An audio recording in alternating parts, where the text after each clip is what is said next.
Hi there, it's Deborah Carter here from Preparation Tech. Today we have a wonderful interview with Nicholas Barrett, who's in Canada, just outside of Toronto. The reason why I thought it would be really interesting to talk to Nicholas is because he has decided not to go to university, but to go to college, where he gets more hands-on skills and knowledge. He is studying construction engineering technology. So he's here today to talk about his choice and also about the program that he's in, because the trades are just a huge amount of industries and possible jobs for kids, and there's still a lot of technology skills and knowledge that you need to know. So Nick, take it away. Tell us who you are and what you do. Well, as you said, my name is Nicholas Barrett. I am a student at Fanshawe College at their London campus, and I am studying construction engineering technology, which is basically how to manage and how to function efficiently in a modern day construction setting. So not exactly meant for like you can apply most of the skills to smaller residential, but this is meant for big buildings, big projects, like what you see in downtown Toronto. I'm sure like you see in Amsterdam and just all over the world. And it's such a complex industry. And I think that is where my program is focusing more towards. Perfect. Now, as I mentioned, you had the chance to go to university, but you purposely chose to go to college. Can you tell us about why you made that decision?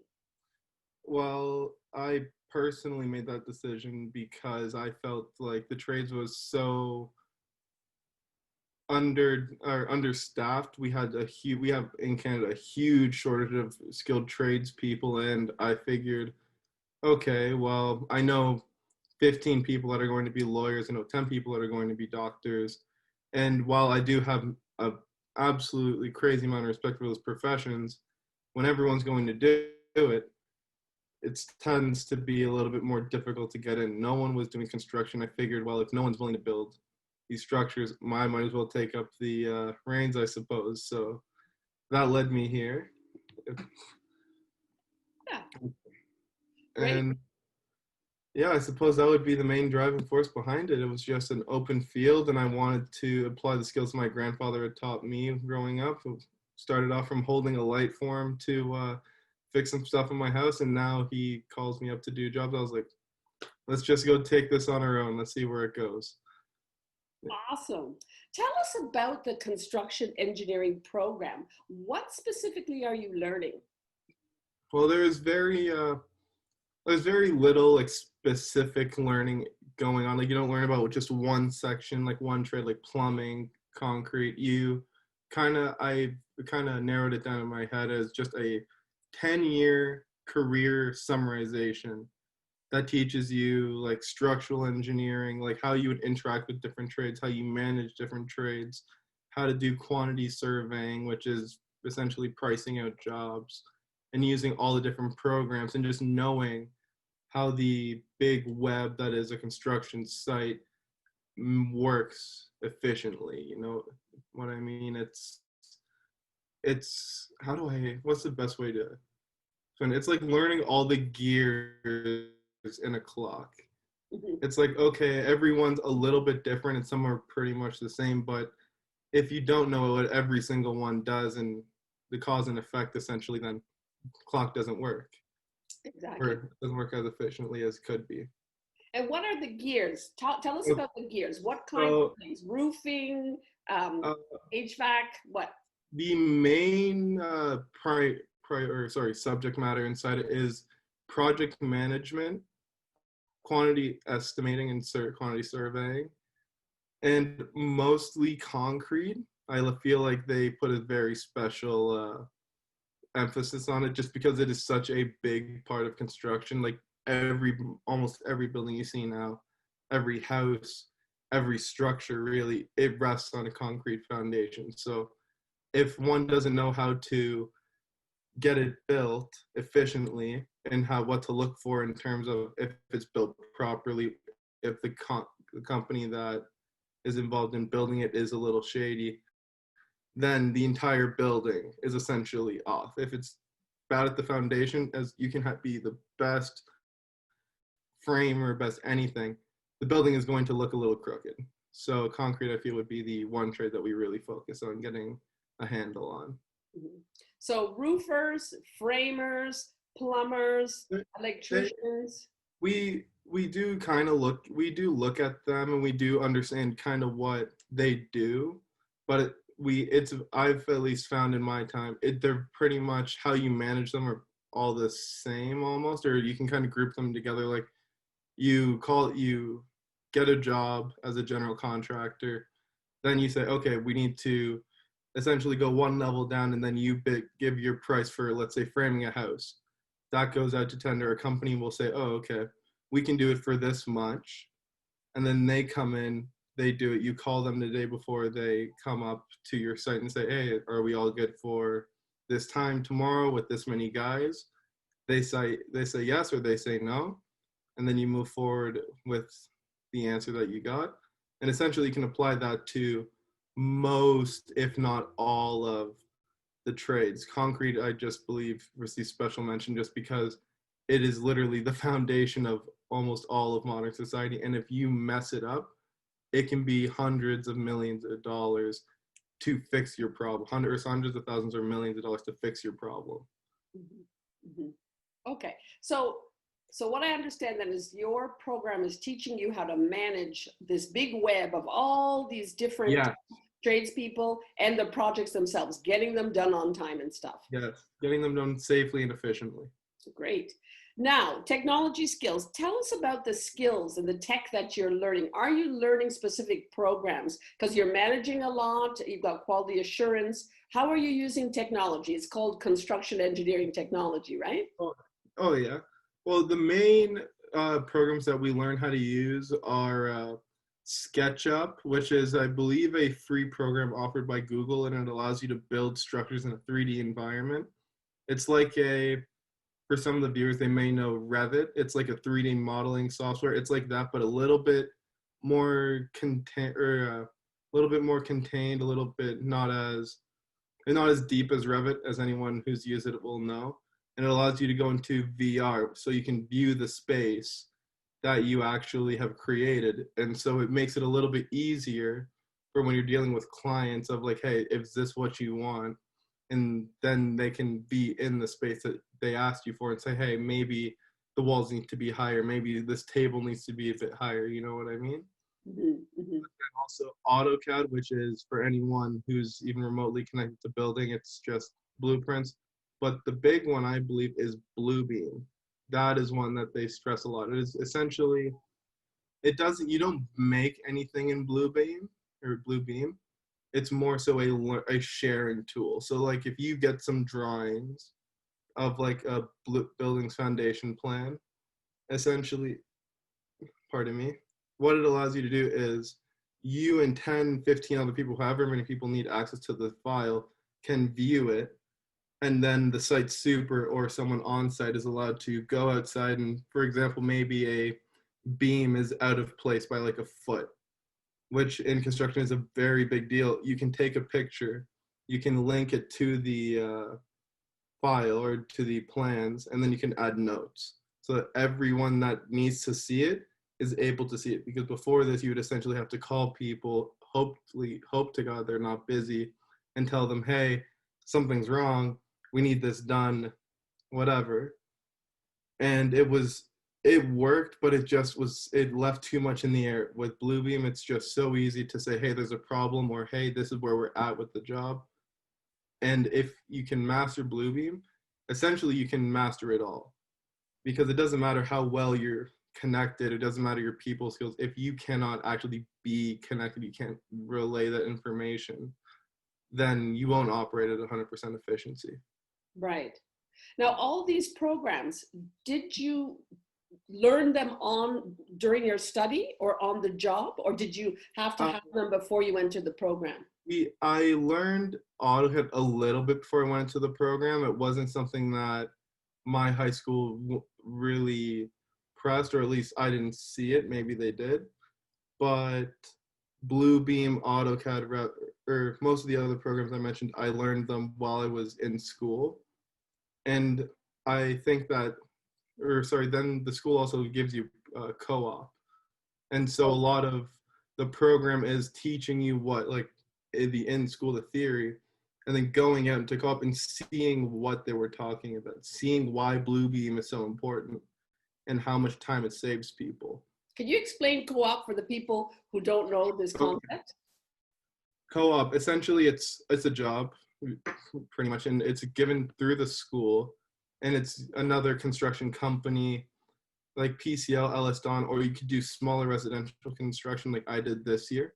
And it meant to apply what you learned in school to in person, because construction work, it's one of the very few industries that even if you are brilliant at the computer side and at the strategizing side, if you have no clue what is actually happening, then okay, you're not going to do as well. It's one of the very few industries that I feel you can actually see the progress of your company or of your project as it goes on. It's not just stocks, it's the fact that there was nothing on a plot of land, and now that there's a 10-story building with a hot tub on top. You know what I mean? My kind of building. Oh yeah, but it's one of the last industries with a physical kind of, how do I say it? Physical output. Yeah, it's like you can see what you've done, and essentially, I feel it's one of the most integral parts, and I believe Fanshawe College specifically has done an amazing job at incorporating both, because their program heads are very well connected. And if they see you are doing very well in quantity surveying, but you may not be the best at project management, they can help you look for a job that is more so just pricing out jobs. And you can kind of go into that field a little more, and after you graduate, you can get your gold seal for quantity surveying, project management, or any other aspect of construction. Mm. So you had a co-op already then, is that correct? Yes. Okay. And this year was actually a bit crazy. I had 3 different co-op jobs this year. Wow. Okay. Yeah. It was, my first one was residential construction, and that was just doing the foundations for homes, or some like have some townhomes, some full or freestanding structures. And I personally, it wasn't very mentally taxing, but it's more so I feel I learned a lot of respect for people who do it now, because we talk about concrete a lot in school. We talk about how you need this much, this is how much concrete weighs. It's very hard to get a good concrete crew onto site, but to actually be the grunt on site that's hauling concrete in a wheelbarrow, or to be the guy that's with the trout in 40-degree heat, working as fast as he can so you can get to another job site, it's a whole nother level of appreciation. And the second job I took was a historical reconstruction opportunity at a gallows. And I'm a very big fan of history. My history teacher in high school made sure of that. And essentially all it was scraping off old paint and repainting it. And that taught me a bit more so like how you can save money on construction, and how not everything needs to be done necessarily with powered tools. It was only 3 guys, me, 2 other guys, up and down all day on the rooftop just painting. And it felt like I was doing the what's the name of the Vatican, the Sistine Chapel. Yeah, it's the Sistine Chapel. It felt like you're just like the tiniest brush strokes, but in the end you like came down from scaffolding, you looked, and just the building it looked beautiful for a 150-year-old building. And the last one was just more concrete. Yeah, you're the concrete guy. Yeah, the concrete. We love concrete in Fanshawe College. Yes, ma'am. So tell me a bit about how the construction industry has changed over time. How is technology really revolutionizing the construction industry? One of the big ways I'd say that technology has affected the construction industry is actually safety. Essentially, construction, it's one of the oldest, if not the oldest industry in the world. And so essentially most of the largest projects in human history were built with very little care for safety and whether or not the person that you hired was qualified to do that much physical labor, or most of the time they didn't care if you were qualified enough. But now a lot of what it is for it sending safety sheets and confirmations that you are fit for duty, that you are able to do the work, because it's just such a the construction is a very high risk industry in terms of if you do it wrong or someone gets hurt, it is, unless all procedures were followed and you got struck from lightning or struck by lightning, it's most likely going to end up in court. And to make sure that you cover your behind and the company's behind, you have to show that all safety measures were taken, everyone was informed of the risks, and it's so much easier with Bluebeam and all these other apps because it is like as soon as you sign it and where someone signs, hey, I am qualified to do this, I'm aware of the risks that have been outlined, it's sent to your head office. And if they get hurt, essentially it's no longer an us versus them. It's here is the sheet with your signature on it. And then just like that, the case is more or less solved. Obviously, it's a bit more complicated than that, but broad strokes, that is how it's a bit improved. Okay. What kind of person thrives in the construction industry? If you would have to say, like, what is the mindset that you need to do well in construction? And what are the personal characteristics that you need? Because I can imagine a person who finds manual labor really like boring or boring. It might not be the kind of profession that the trade they want to go into. Of course. I would say the person that thrives the most in construction are the takers, the people that are not afraid to have to take either a huge amount of risk or maybe just climb the ladder at work to get to a position of authority, and people who take pride in their work. Because I've seen all sorts of people go in and out of the industry. Even one of the top people in my program, name's Rivka. She is one of the strongest, smartest people I've ever met. And this is a woman. It's a woman. Yes, absolutely. Yeah, no, there's tons of room in construction for the ladies, and I feel, at least personally, maybe this is biased because I was raised by my mom, but women, they bring just something different almost to the construction table, and she was just so driven. She's so ready, I suppose, to face the world, and she climbed the ladder, and she's very well respected quantity surveying at PCL. But I feel that would be the best person, someone who's not afraid to take risks, who's not afraid to get their hands dirty, to climb that ladder of success and finally build a building. Wow. Now, you talked about your grandpa and his influence. Take us back to your childhood. How did you get interested in construction? Like, were you kind of the person that was always like fixing things around the house, or were you tailing your grandpa all the time? Well, if we were to go all the way back, I'd say it started off with Lego. And as much as I love Lego, I was never very good at keeping the sets built together. Like, or just keeping them in one way. I'd keep it together for maybe like a week or two, and then I'd break the set apart and I'd want to build something else.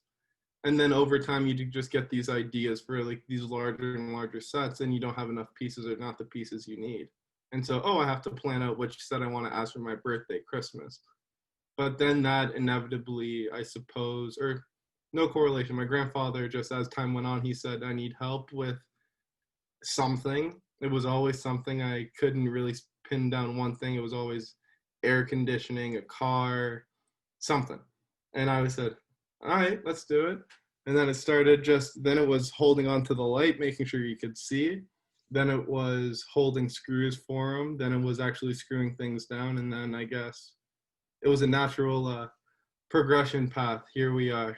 Now I'm trying to manage entire construction sites. And I'm quite happy, I suppose, or not suppose, I am quite happy with where this has led me. And I'm even happier that I had such a good role model, I suppose, even if he was more old-fashioned. There's a lot of benefit to learning things in the old school way, because then you really have a good grounding of it, and then you have the technology and everything. Yes. Question for you. You're a young Black man in construction. What is it a very diverse and inclusive industry to go into? Have you encountered any kind of challenges based on your race or not maybe being in a field where there are a lot of people like you? Oh, uh, great question. Personally, I've had some people make some very offhanded comments.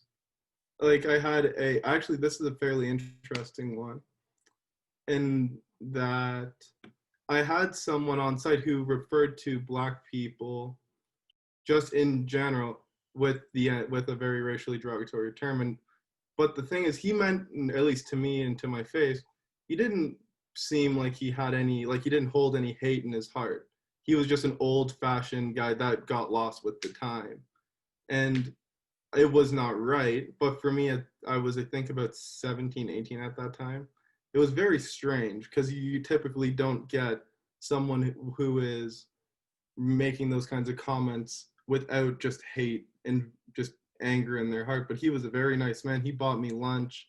But the one thing is, actually, I worked for another Jamaican man this summer, and that was actually my weirdest experience, where I felt the most amount of how do I say this? The most amount of judgment, I suppose, for how I looked. It was very strange, but for the rest of my time in construction, everyone else that I've worked with, all my bosses have essentially been white, except for my time at CSL. The health and safety manager, I believe, was Black, but everyone has treated me fairly. They've given me equal opportunity for chances to prove myself. And when I've messed up, they hadn't punished me more or less. They showed me, hey, you can't do this. You'll be punished by being put on some cleaning duty, but essentially you can work your way back up because we don't want you to hurt yourself.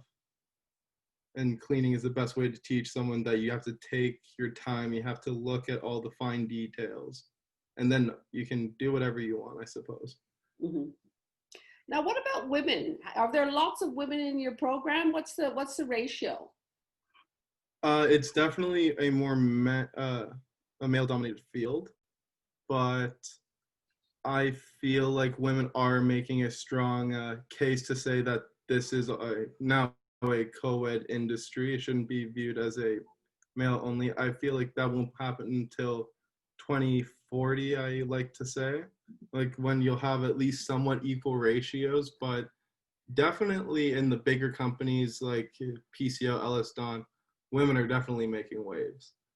And I've kind of realizing that some women are actually making very smart moves, and if they're not in the office, they're not in general labor, they actually operate machinery. And we had this woman when I was working in Kitchener once, and she operated a huge bulldozer. And typically, if you operate one of those, you get paid more than almost any other general labor on site. And I was just, that is a very smart person right there. She just had it made. She did an amazing job, no accents, no nothing. And that, I feel, is it was a very wise career move from her position, I suppose. Mm-hmm. Mm-hmm. Now, do you feel that high schools are preparing kids for the trades? I mean, Nope. where you come from in South Ontario. is it Southeastern or Southwestern? I can't remember. Southeastern, I believe, Yeah. yes. So it is very much a trades area. But other places, like probably closer to the big cities and like big, huge cities, there's less of an emphasis on showing kids the possibilities and opportunities related to trade. Do you feel that your high school prepared you for the trades?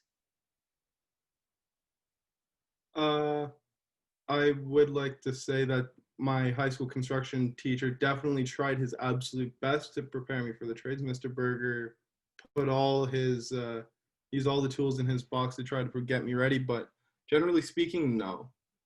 I believe that schools now are getting kids more ready for office jobs, and there's nothing wrong with that.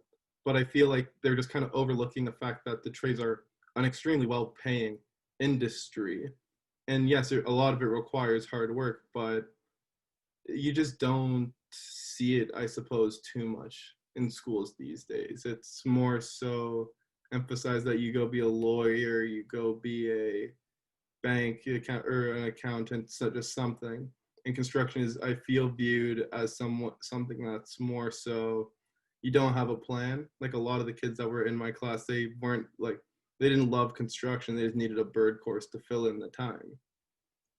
And it was very weird, but I suppose everyone needs a bit more field experience. I feel like if schools gave more connections for even just general labor, just super easy stuff, just getting people and kids exposed to it would be monumental for not only the industry, but I feel the economy in general. But until someone gets into office and puts legislation that allows that, I feel like we're going to be operating at a net loss in term or at a downward spiral in terms of people that we need to fill these positions in the construction industry. Mm-hmm.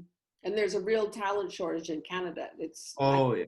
Yeah. I think we need right now in the next 5 years, and this statistic is like a year old, we need 150,000 people in the skilled trades to continue building at the current pace. Now that number might have gone down, it might have gone up in the past years, but suffice to say, it's a pretty decent amount for a first world country to be needing in the next 5 years. And the scary thing is, nobody seems to really care about it. And Canada, I feel, has so much space, it has so many natural resources that building is not a problem. The resources to build are not a problem. It's the people. Finding someone to lug concrete is harder than ever now. And finding someone that won't screw you out of your money is even harder. Mm-hmm. And so I feel I just have no words for why no one's not capitalizing on this a bit more. Mm-hmm. I suppose would be the best way to say it. Mm-hmm. Yeah, it's a real shame too. And also, if schools are not teaching a lot about technology and stuff, it's a double whammy. You don't have the focus on the trades and you don't have the technical skills that are needed. Although I do understand that Canada is making grounds in terms of technology education. Oh yeah, for sure technology education. But I feel the trades is as much as I love Bluebeam, I love my AutoCAD. I will never catch me trying to diss either one, but as much as you can plan every aspect of a job, you can make sure everything is perfect. But if no one's going to do it for you, then they're all just plans. They're all just pieces of paper with lines on. It's the men, it's the women that move your concrete, the people that frame your house, your windows. That's what makes a building. Mm-hmm. Beautifully said, Nick. Beautifully said. Thank you. Okay. My last question to you is, do you have any concrete advice for parents, caregivers, teachers, and school guidance counselors on how they can prepare kids with technology skills to go into the trades? Because clearly it's needed, but are there specific things that you would recommend? I think one of them would be Lego. Give your kids Lego. Yes. Put down the iPad. Give your children Lego from an early age. Let them see what it's like to build something and give them that satisfaction. Because I feel like it all starts at the home, and Lego is the most cost-efficient way to get it started. But on the high school level, for people going into the trades or considering it, at least from what I've seen, the best advice I could give is if you are thinking of the trades as just a bird thing to do, as like, oh, I have no clue what to do with my life, I wouldn't recommend going in full tilt, because we need people that want to be there and people that just see it as a blank check. Typically, those are the people that end up causing issues on site, whether it be by safety or by their or other actions. So if you don't just start shooing children, or sorry, not children, teenagers into construction because, oh, you have nothing else you want to do, so go pour concrete. You might be you might be turning someone who maybe does have aspirations of something else. and just that making them think this is all I'm good for. This is all I will be good at in my life is moving concrete. When in reality, if they want to, and they feel like I want to start off from the ground and I want to work up, or maybe they want to keep doing concrete and they want to be the best at it, absolutely go ahead. I feel like we need more people like that. But as far as just shooing everyone that doesn't seem to be doing too well in high school into construction, I think that needs to stop. And it's something that I believe is fairly common practice in some Canadian high schools. A lot of guidance counselors seem to be saying, oh yeah, if he's not good in school, I'll recommend that he goes and gets a construction job. But that'd be what I'd have to say. Great. Well, Nick, this has been a really interesting interview. Thank you so much for giving us some insight into construction engineering and technology. I hope that someday I can hire you to build a house or something for me, maybe Preparation Tech headquarters. Oh yeah, absolutely. I'll be looking forward to that. Great. Thank you so much for your time. And as I said, good luck with your schooling. And we will definitely keep connected and in touch. All right, sounds perfect. Absolutely looking forward to it. Great.